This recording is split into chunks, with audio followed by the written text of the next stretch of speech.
And Ben Hoffman, how you doing, buddy?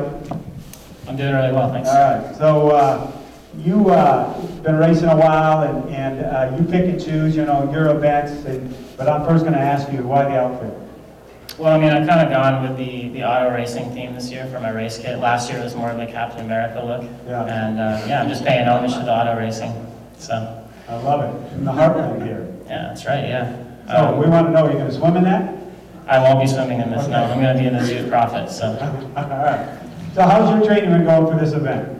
It's been really good. You know, I have a similar story to Justin this summer where I came out swinging for St. George and I accomplished one of my major season goals and actually career goals of winning that race in its final year as an Ironman. So, you know, I had a great race there on a really, really tough day. It was a really long day. I mean, our finishing times were, you know, 9 hours plus, and yeah, it really wiped me out afterwards. I came back to Boulder and, you know, I set up shop to start my training, and last summer when I was there, I just got right into it after the race, and things were ticking over, and I won some half Ironmans, and it was a great summer. But this year, it was really hot, and I was just extra tired from the race, and it took me a while to get going, but, you know, I pushed things back a little bit and made this my sort of second half of the season goal, and it's been going really well. I had really good training coming in. Is that the way you had set up the year, where you were going to do an Ironman first half and an Ironman second half? Yeah, you know, I took a look at this year and just kind of my career in general, and I've been to Kona 3 times, 3 sort of, you know, unsuccessful races with a DNF last year, and I just kind of took a step back and said,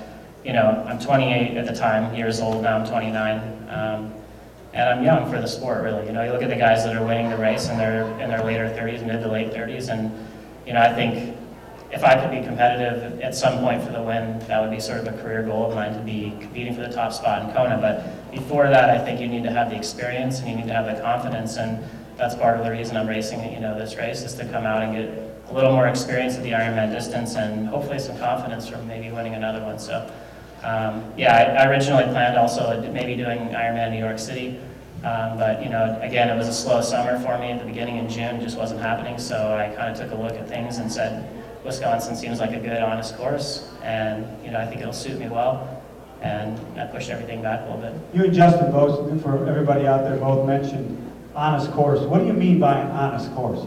I mean, I'm not going to accuse anybody of cheating in a race, you know, I mean, unless they're, you know, unless it's blatant and I see it myself, but I think there's a lot of courses where, you know, even with a 10-meter drafting rule on the bike, courses are flat enough that people are getting an advantage, and, you know, if that's happening, that's the rules, that's fine, whatever. But on a course like this, I think, you know, you just won't see packs forming on the bike.